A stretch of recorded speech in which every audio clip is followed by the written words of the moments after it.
Compañeros, pues sin más preámbulos, los dejo con las palabras del compañero Andrés Manuel López Obrador, el precandidato de las izquierdas a la presidencia de la República.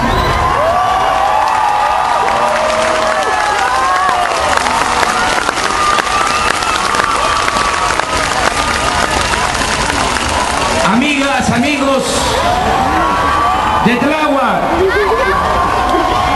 me da mucho gusto estar con ustedes de nuevo. Lo digo de manera sincera, lo digo de corazón. Muchas gracias por asistir a este acto,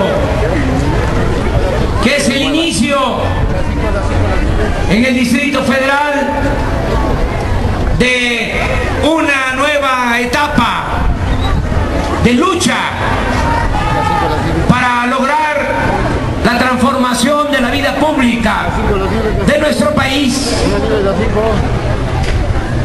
Conozco bien esta delegación, sus pueblos, barrios, colonias, unidades habitacionales.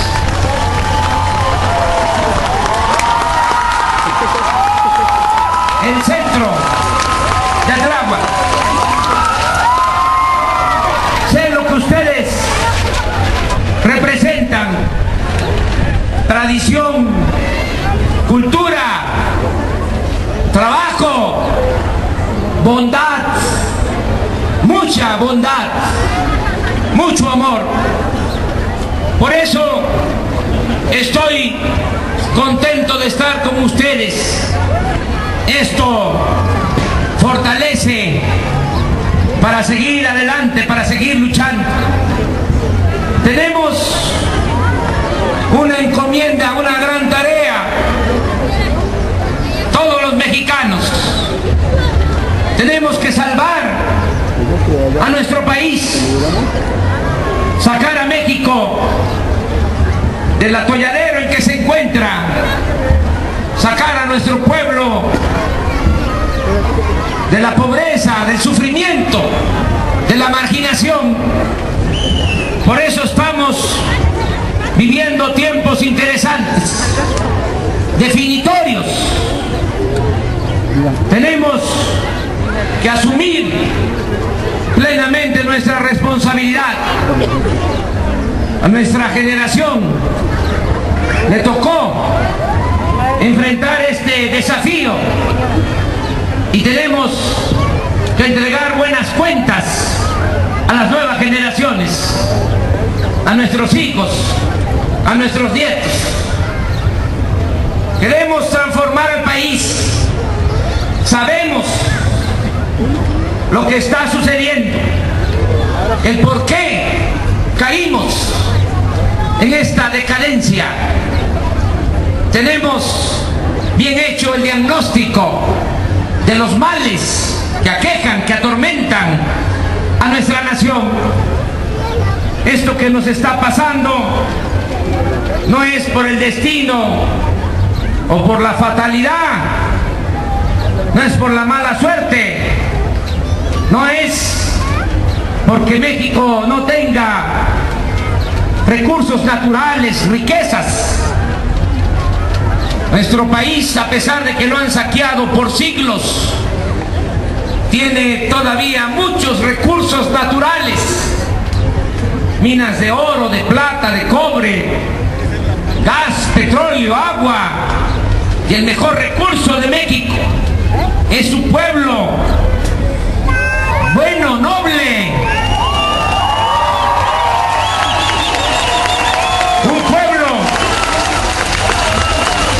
heredero de una cultura milenaria. Por eso no se justifica lo que está sucediendo. Esta crisis económica, esta crisis de bienestar social, la crisis de inseguridad y de violencia. No hay ninguna explicación lógica, no hay ninguna justificación. esto que nos está sucediendo se debe al mal gobierno, se debe a que no han estado los gobernantes a la altura de las circunstancias. Muy poco gobierno para mucho pueblo.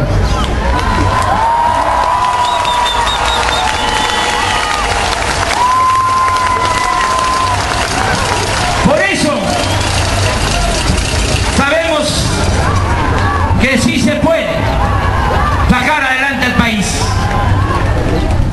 Estoy proponiendo tres cosas, tres ideas rectoras para lograr el renacimiento de México. La primera es la honestidad. El que se eleve a rango supremo, que se ponga en el centro la honestidad, que hagamos todos un acuerdo, que todos los mexicanos hagamos el acuerdo de que se va a desterrar la corrupción en nuestro país. Eso no aparece en la agenda nacional, aun cuando se trata del principal problema de la nación. Debemos tener presente que nada ha dañado más a México que la deshonestidad de los gobernantes. Eso es lo que ha dado al traste con todo. Esa es la causa principal de la desigualdad social, de la desigualdad económica, y eso también es el origen, lo que ha provocado la inseguridad y la violencia. Por eso necesitamos establecer como forma de vida, como forma de gobierno, la honestidad. Nos va a ayudar mucho el que se combata a fondo la corrupción, cortar de tajo con la corrupción, limpiar el gobierno, empezar por ahí, limpiar al gobierno de corrupción de arriba hacia abajo, como se limpian las escaleras. ¿Qué vamos a obtener con esto? Vamos a obtener muchas cosas. Primero, que el gobernante va a contar con autoridad moral para poder exigir a todos un recto proceder, porque no se puede gobernar un país, y mucho menos en épocas de crisis y decadencia, si no se tiene autoridad moral. Vamos con esa autoridad moral a pedir a todos el cumplimiento de las responsabilidades como ciudadanos, que ya no haya privilegios en nuestro país. Vamos a abolir los privilegios si tenemos autoridad moral. Vamos también a que se establezca, a partir de ese imperativo ético, que podamos establecer como política de Estado la austeridad republicana, es decir, que podamos reducir el costo del gobierno, porque le cuesta mucho al pueblo actualmente mantener al gobierno. Es un gobierno mantenido y bueno para nada el que se tiene en nuestro país.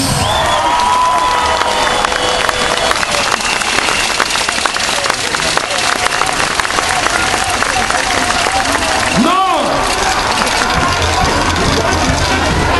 se justifica, no se puede admitir que haya un gobierno rico con pueblo pobre.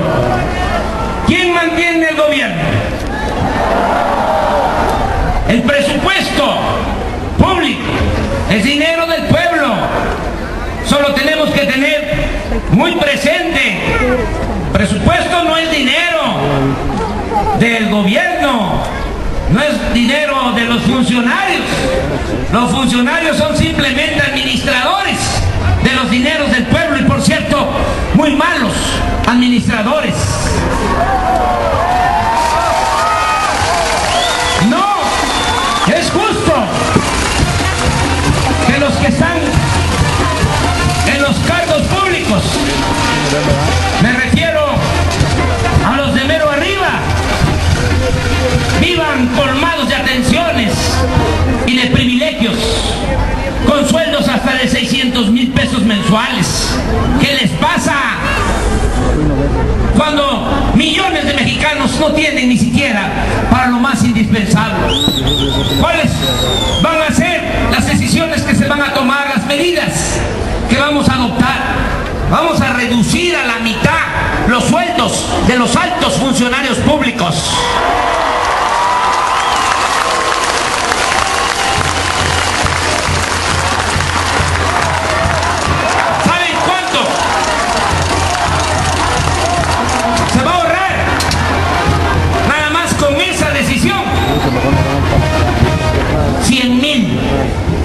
De pesos al año. ¿Cuánto significa esa cantidad de 100,000 millones? Pues es casi el presupuesto de un año del Distrito Federal. Nada más con una medida. Se las explico porque no está tan complicado poner orden. Miren, el presupuesto nacional, que ya dije es dinero de todos, son 3.500.000 millones de pesos. Es una gran cantidad de dinero. Que nos dicen muchas veces que no hay presupuesto, ¿verdad? Esa es la cantaleta. Pues sí hay, y bastante. Bueno, de ese presupuesto, de esos 3.500.000, nada más la nómina del gobierno se lleva 860,000 millones de pesos. Es lo que cuesta pagar sueldos a los que trabajan en el gobierno. Y ahí están los sueldos de maestros, de policías, de trabajadoras sociales, de médicos que cumplen con su función social, que dan un servicio. Pero también de esos 860,000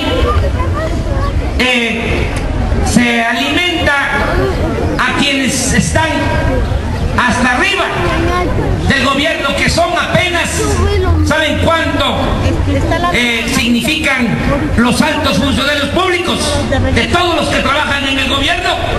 El 3%.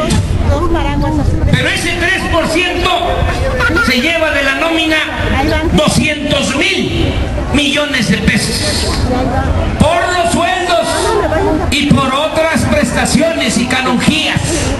De modo que si tomamos la decisión de bajar a la mitad los sueldos de los altos funcionarios públicos, se van a obtener en ahorros 100,000 millones de pesos. Entonces, ¡sí se puede!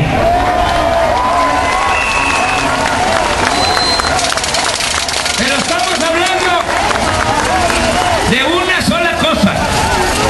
Imagínense cuando se tome la decisión, y tengo autoridad moral para hacerlo, porque cuando fui jefe de gobierno lo llevé a la práctica, que no haya servicio médico privado para los altos funcionarios públicos. Que vayan al ISSSTE, al seguro, al llamado Seguro Popular, para que vean lo que se siente.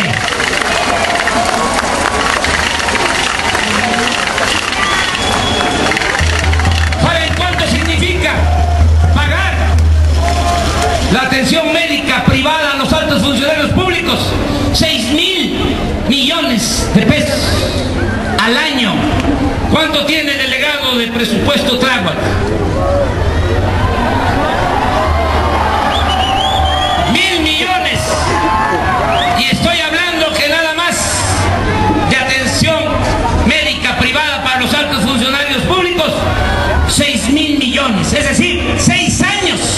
del presupuesto de Tláhuac. ¿Eso es justo? Eso lo tenemos que corregir. Y así también muchas otras cosas. Utilizan aviones privados, helicópteros para todo. Gastos superfluos. Por eso calculamos que vamos a ahorrar desde el primer año alrededor de 300,000 millones de pesos. Lo otro que nos va a dar también mucho dinero, que nos va a permitir liberar recursos para el desarrollo de nuestro país, es el combate a la corrupción, porque también es mucho el dinero que se va por el caño de la corrupción. Ya no cobran por dar una obra 10, 20% de lo que cuesta la obra, ahora hasta el 100%, 200%. Hacen cualquier obra, si cuesta 100 millones, la cobran en 200, en 300 millones. Mal hechas, nada más para que aguanten entrega, porque como dan la mochada, como dan el soborno, ya la autoridad no les puede reclamar a los contratistas. Todo eso se va a terminar. Vamos a ahorrar 600,000 millones desde el primer año en el combate a la corrupción y con la austeridad republicana. ¿Y qué vamos a hacer con ese dinero? Pues vamos a impulsar las actividades productivas. Tenemos que sacar a México del estancamiento económico. Toda esta crisis se debe mucho a que en los últimos años, desde hace 28 años, no ha habido crecimiento de la economía. Y si no hay crecimiento económico, no hay empleos. Y si no hay empleos, no hay bienestar. Y si no hay bienestar, no puede haber tranquilidad y paz social. Por eso tenemos primero que echar a andar la economía.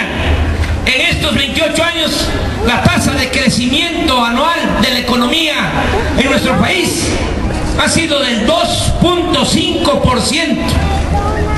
Nosotros lo que proponemos es que la economía pueda crecer cada año, cuando menos 6%. ¿Y para qué?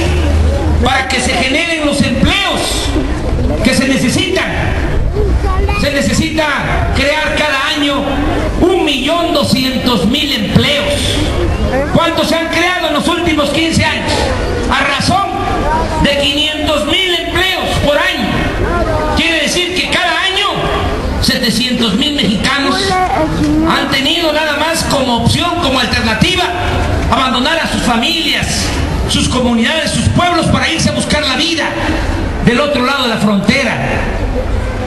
Los que no han tomado esa decisión de emigrar se buscan la vida en lo que se llama la economía informal, es decir, poner un pequeño negocio, dedicarse al comercio ambulante, lo que puedan, para poder sobrevivir.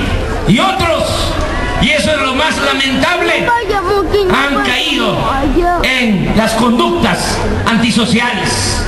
Por eso necesitamos que haya crecimiento en la economía para generar 1.200.000 empleos al año. ¿Cómo vamos a lograr esto? Impulsando las actividades productivas, sobre todo rescatando al campo del abandono en que se encuentra, porque se dejó sin apoyo a los productores desde hace muchos años. No se apoya a comuneros, ni a ejidatarios, ni a pequeños propietarios. Vamos a proponernos, ese es un objetivo, que se produzca en México, en nuestro país, todo lo que consumimos, no como ahora que tenemos que comprar en el extranjero maíz, frijol, arroz. Tenemos que comprar leche, carne de res, carne de cerdo, desechos de pollo. ¿Saben cuánto se tiene que destinar para comprar los alimentos en el extranjero? Más de 20.000 millones de dólares cada año. ¿Por qué no invertir mejor ese dinero en el país y ser autosuficientes y lograr la soberanía alimentaria? Ese es un propósito que tenemos, reactivar el campo.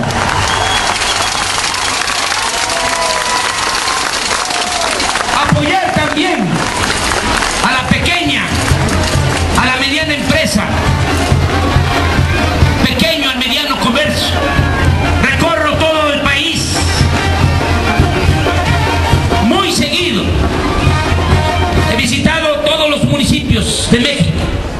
2.038 municipios. Visité también los 418 municipios indígenas de usos y costumbres de Oaxaca. Hay una gran vocación productiva en nuestro pueblo. Se produce de todo. Desde luego, lo que tiene que ver con la agricultura. Se produce café, pero también se le da valor agregado a lo que se produce en el campo. Hay panaderías, se produce queso de todas las variedades, hay talleres, hay desde luego una gran riqueza cultural en las artesanías, hay mucha producción de pequeños, de medianos empresarios, comerciantes, pero no hay apoyo. Lo que queremos por eso es apoyar con créditos a la palabra, con créditos baratos a los pequeños, medianos empresarios, pequeños, medianos comerciantes, porque se debe de saber que en las pequeñas y en las medianas empresas es donde más empleos se generan.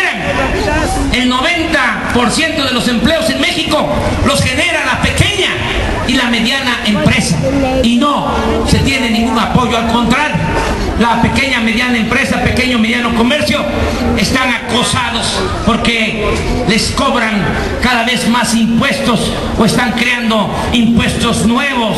No hay crédito porque la banca que se tiene, desgraciadamente, ya no da ese servicio. Ya no hay créditos porque la banca ya vive nada más de los intereses que le paga el gobierno. Todo esto lo vamos a arreglar, lo vamos a mejorar para que haya empleos. Vamos a que México tenga normalidad económica. Cualquier otro país, ya no hablemos de China, que tiene tasas de crecimiento del 10, del 12% anual, se convirtieron en la fábrica del mundo. Nosotros no hemos crecido en 28 años, porque hablaba de un crecimiento anual de 2.5, pero si descontamos el aumento en la población, el resultado es cero crecimiento económico. Tenemos que sacar a México de ese estancamiento, que haya crecimiento, que haya normalidad en lo económico, apoyar la economía real, hacer a un lado ya todo lo que tiene que ver con la especulación financiera, para que haya esa normalidad económica y haya empleos. Y estamos también pensando de que se va a atender el rezago, todo esto que se ha venido acumulando, porque como no ha crecido la economía, ahora hay 7 millones de jóvenes que no tienen posibilidad ni de trabajo, ni de estudio. ¿Qué estamos planteando? Que vamos a darle ocupación, que le vamos a dar trabajo y le vamos a dar estudio a los 7 millones de jóvenes que ahora no tienen esa posibilidad, esa oportunidad. ¿Cómo le vamos a hacer? Que a veces puede parecer retórica, demagogia. Miren, ya lo he analizado. Tenemos el proyecto. Costaría 150,000 millones de pesos ocupar a todos los jóvenes en un programa de preempleo, un programa que vamos a llamar Los Jóvenes Construyendo el Futuro. 150,000 millones, que apenas representa el 4% del presupuesto nacional. Vamos a ir casa por casa, incorporando a los jóvenes al trabajo, al estudio, porque esa es la mejor forma de enfrentar el problema de la inseguridad y de la violencia. Miren, se abandonó a los jóvenes. ¿Y qué sucede en muchas partes del país? Que llegan a hacerles propuestas, a tentarlos, y caen, son enganchados para tomar el camino de las conductas antisociales. No hay vacíos en nada, siempre se llenan. Y si no acudimos nosotros a rescatar a los jóvenes, si no los incorporamos al trabajo y al estudio, no vamos a poder resolver el problema de la inseguridad y de la violencia. Las cárceles están llenas de jóvenes, de los cerca cerca de 50.000 asesinados que han habido en este periodo, la mayoría jóvenes.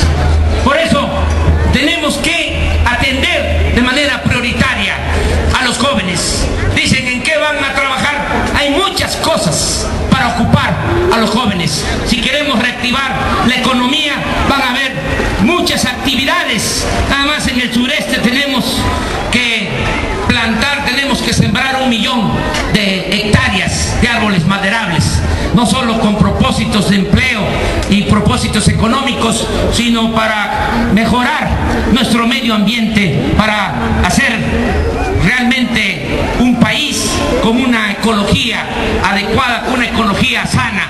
Hay muchas actividades. Les hablaba yo de cuántos municipios hay en el país, alrededor de 2.500 entre municipios de régimen de partido o municipios de usos y costumbres de Oaxaca. Bueno, hay 300 municipios en el país que no tienen camino pavimentado a sus cabeceras municipales. Ya no hablemos a sus pueblos y a sus comunidades. ¿Qué tenemos que hacer? Construir esos 300 caminos. No los vamos a hacer con contratistas, con maquinaria. Lo vamos a hacer con mano de obra. Se van a hacer esos caminos como se hacen las calles en las ciudades, de concreto. ¿Para qué? Para que haya mucho trabajo para la gente, que no se desplace la mano de obra por las máquinas, sino que se dé ocupación a la gente, en este caso a los jóvenes. Decían lo mismo en el 2000. ¿Se acuerdan ustedes? Yo estuve en campaña, todos los pueblos, visité 1000 puntos de la ciudad en el 2000 y me di cuenta de la situación tan dolorosa, tan lamentable de los ancianos. Y dije en la campaña, cuando llegue el jefe de gobierno va a haber pensión para todos los adultos mayores. Desde que lleguemos, muchos, lo mismo, escépticos, decían que no se podía. Y al mes de haber entrado al gobierno, ya se estaban entregando las tarjetas de apoyo a los adultos mayores. ¡Sí se puede! Si se hizo con los adultos mayores, se va a hacer con los jóvenes también.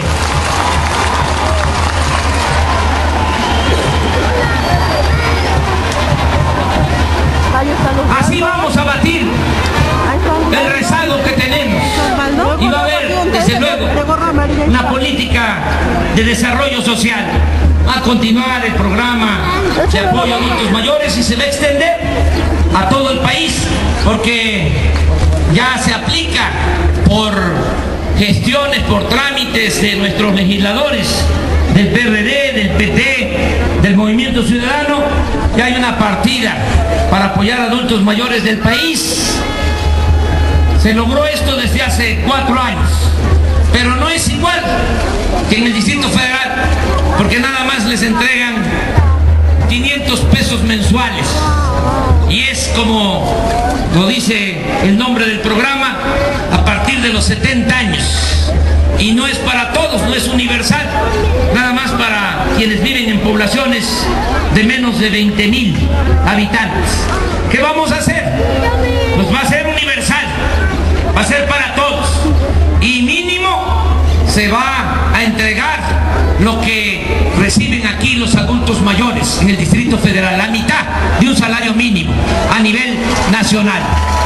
Se va a entregar en todo el país ese programa desde los 68 años, y en comunidades indígenas, por razones de justicia, desde los 65 años.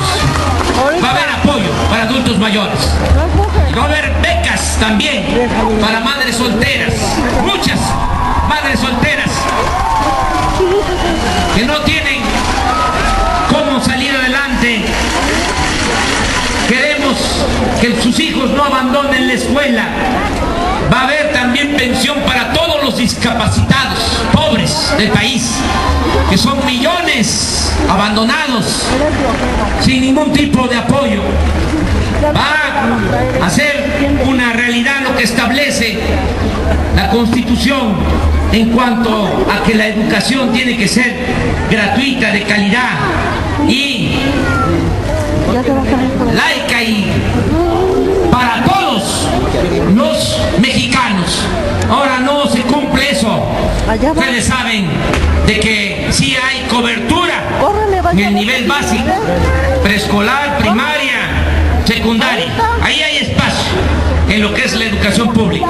Pero ya en el nivel de preparatoria empieza a haber problema. Y más en el nivel universitario. Ahí es donde se ve que no hay cobertura, porque presentan examen los jóvenes que quieren ingresar a las universidades públicas y se les rechaza con el pretexto de que no pasan el examen de admisión, cuando eso no es cierto. No es que no pasen el examen de admisión, es que no hay cupo, no hay espacio en las universidades públicas porque no cuentan con presupuesto suficiente. ¿Qué vamos a hacer? Vamos a garantizar el 100% de inscripción a todos los jóvenes que quieran estudiar en las universidades públicas. ¿Para qué les explico el por qué? Si ustedes saben bien, son cuestiones elementales, es de sentido común, de juicio práctico, que no es mejor tener a los jóvenes estudiando que tenerlos en la calle. Voy a poner un ejemplo. Mantener a un recluso, hasta eso ni son bien atendidos, pero cuesta 120 pesos diarios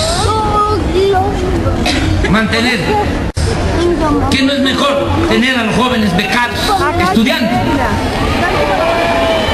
Y vamos también al sentido común, que se va a resolver el problema de la inseguridad y de la violencia con soldados, policías, cárceles o creando empleo. Yo no sé qué ha llevado a las autoridades a querer resolver el problema de la violencia con violencia, el problema del mal con el mal.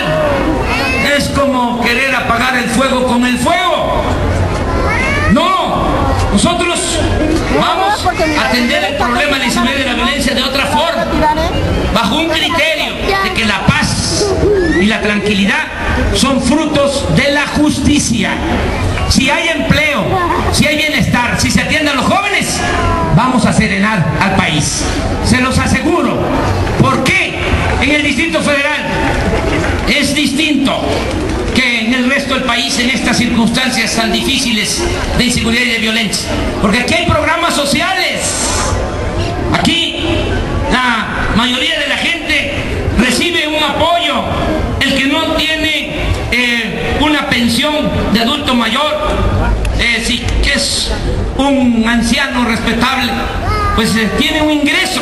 Si son dos, es una pareja, pues ya es un salario mínimo. Si tienen un joven estudiando en la preparatoria, tienen una beca. Si hay un discapacitado, tienen también otro apoyo. Entonces, ¿qué pasa?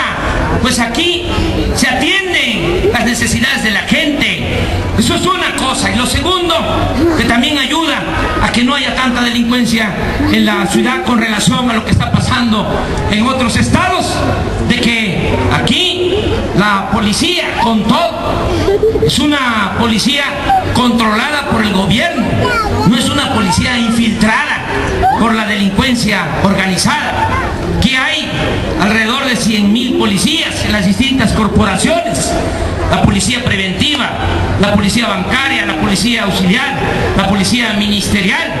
Pero esa policía no está corrompida, o no toda la corporación o las corporaciones están al servicio de la delincuencia. Hay una frontera, hay un límite. En las policías del Distrito Federal hay un espíritu de cuerpo. No pasa esto en otras partes. También tiene mucho que ver el problema de la inseguridad y de la violencia con las autoridades. Cuando yo fui jefe de gobierno, estuvo de procurador Bernardo Batis, un hombre bueno, una gente íntegra, que ya dejó de ser procurador y puede caminar tranquilo por la calle, porque no le hizo daño a nadie, porque es una gente honorable. Ahora el que está de procurador, lo mismo. No quiero ensalzarlo mucho porque ya saben ustedes que estamos en una temporada en que se va a elegir a los candidatos, pero también es un procurador honorable, no corrupto. Si no se tiene autoridades honestas, sobre todo los que tienen que ver con la administración de la justicia, los que tienen que ver con la seguridad pública, pues todo se descompone. Vamos a cambiar las cosas en el país, tomando en mucho el ejemplo de la Ciudad de México. Cuando fui jefe de gobierno en la Ciudad de México, todos los días, desde las 6 de la mañana, incluyendo sábado y domingo, tenía yo una reunión con el gabinete de seguridad. Me reunía con el procurador, con el secretario de gobierno, con el secretario de seguridad pública, con la consejera jurídica. Yo recibía el parte de la policía todos los días de lo que había sucedido en la ciudad en las últimas 24 horas. ¿Qué tipo de delitos? ¿En dónde se cometían los delitos? ¿Cuántos robos de vehículos? ¿Cuántos homicidios? ¿Cuántos robos a casa habitación? ¿Cuántos robos al transporte? Y ahí tomábamos decisiones. Y en ese tiempo también creamos igual. De la misma manera, se crearon 70 coordinaciones territoriales abajo. Y hacían lo mismo. Yo creo que se sigue haciendo. Se reunía el Ministerio Público, se reunía el jefe de la policía y ahí se resolvía en cada territorio. Así lo vamos a hacer. Todos los días vamos a atender el asunto de la seguridad pública que tanto le importa a la gente. Este tema, este asunto no se puede delegar. No es decir, a ver, que el secretario de Seguridad Pública resuelva que el secretario de la Defensa atiende el asunto, el secretario de Marina, no. Esto tiene que ser diario, darle un seguimiento permanente y trabajar de manera coordinada, no que la Marina trabaja por un lado, el Ejército por otro, la Policía Federal Preventiva por otro, las policías ministeriales por otro lado, las policías estatales también, las policías municipales. No, va a haber orden, va a haber coordinación, va a haber perseverancia para garantizarle al pueblo de México su seguridad de dos maneras en términos muy generales. Primero, atendiendo las causas, que haya empleo, que haya bienestar, que se atienda a los jóvenes. Y segundo, actuando con profesionalismo en todo lo que tiene que ver con el manejo de las corporaciones policíacas y la seguridad pública. Todo esto es lo que vamos a llevar a la práctica. Ayer hablaba yo, lo dije porque no tengo por qué ocultar nada. La vida pública tiene que ser cada vez más pública, porque algunos que no nos ven con buenos ojos dicen, sí, está bien el programa, pero ¿con quién va a gobernar? Dicen, a ver, ¿con quién va a gobernar? Como si yo no conociera la historia de nuestro país y no supiera que el mejor gabinete que ha habido en toda la historia de México fue el gabinete de ese gran presidente, el mejor presidente que ha habido en la historia, Benito Juárez García. Vamos, por eso, a llamar a participar en el próximo gobierno federal a los mejores hombres, las mejores mujeres, estén donde estén. Eso no es un asunto sectario de partidos. Lo que está de por medio es salvar a la nación.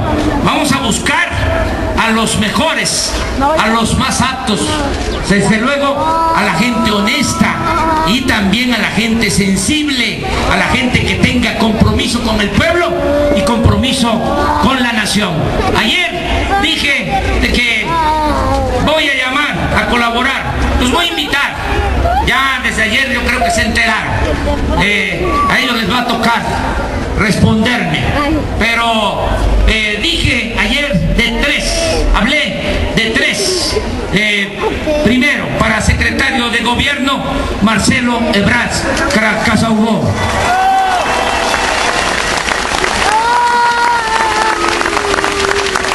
Secretaría de Gobernación, así se llama, Marcelo Ebrard Casaubon. Para Hacienda, necesito una gente que me ayude a poner orden en la administración, que me ayude a hacer todo el análisis de cómo se van a conseguir los fondos para impulsar el crecimiento económico y que haya empleo. Y hay un economista extraordinario, se llama Rogelio Ramírez de la O. Él es una gente muy preparada. Saben ustedes que es el primer mexicano que obtuvo el doctorado en economía en la Universidad de Cambridge, Inglaterra. Es una gente muy preparada. Ese lo vamos a invitar a participar como secretario de Hacienda. Y en la educación, que es tan importante, ahí vamos a invitar a participar al doctor Juan Ramón de la Fuente, que fue el rector de la Universidad Nacional Autónoma de México.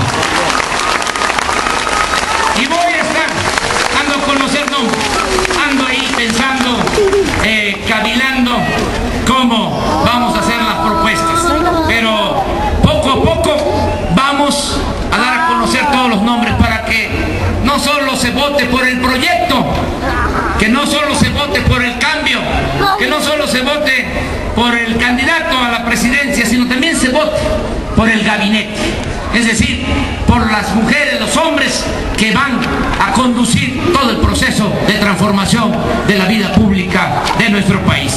Ya se me pasó el tiempo, me piqué hablando. Muchas gracias de todo corazón. Pero no se me va a pasar pedirles una cosa, que nos ayuden a convencer a más gente. Hay un programa, un plan que se echó a andar de invitar a participar a mujeres, a hombres conscientes como ustedes, como protagonistas del cambio verdadero. ¿Sí han oído hablar de ese plan? Ya se han inscrito algunos como protagonistas del cambio verdadero. A ver, honor a la verdad, que levanten la mano los que son protagonistas del cambio verdadero. Los que ya se inscribieron, bájenla. Que se levanten la mano los que no se han inscrito todavía. Miren los compañeros de Morena, tienen que hacer más trabajo. Hay que ir casa por casa, invitando a que nos ayuden como protagonistas del cambio verdadero. Apúntense. Miren, es sencillo que cada jefa o jefe de familia, como protagonista del cambio, se comprometa a convencer a 5 ciudadanos más. Entre los hijos, sobrinos, nietos, entre los parientes. Las familias nuestras afortunadamente son muy numerosos. Y se trata de convencer a 5. Si no alcanza con los miembros de la familia, con vecinos, con amigos, con compañeras, compañeros de trabajo. La cosa es que cada quien haga lo que le corresponda. De esta manera se ayuda mucho para que logremos entre todos la transformación del país. Nos van a ayudar a hacer esta labor, este trabajo. Eso es todo. Muchísimas gracias de todo corazón. Miren, no se preocupen, quítense cuando menos una preocupación. No duden, no piensen de que yo no voy a cumplir. Eso, quítenselo de la cabeza. Yo voy a cumplir, no voy a traicionar al pueblo. Nunca, jamás voy a traicionar al pueblo, porque sería traicionarme a mí mismo. Y no voy a traicionar ilusionar a la gente. Tengan confianza, vamos hacia adelante, vamos todos.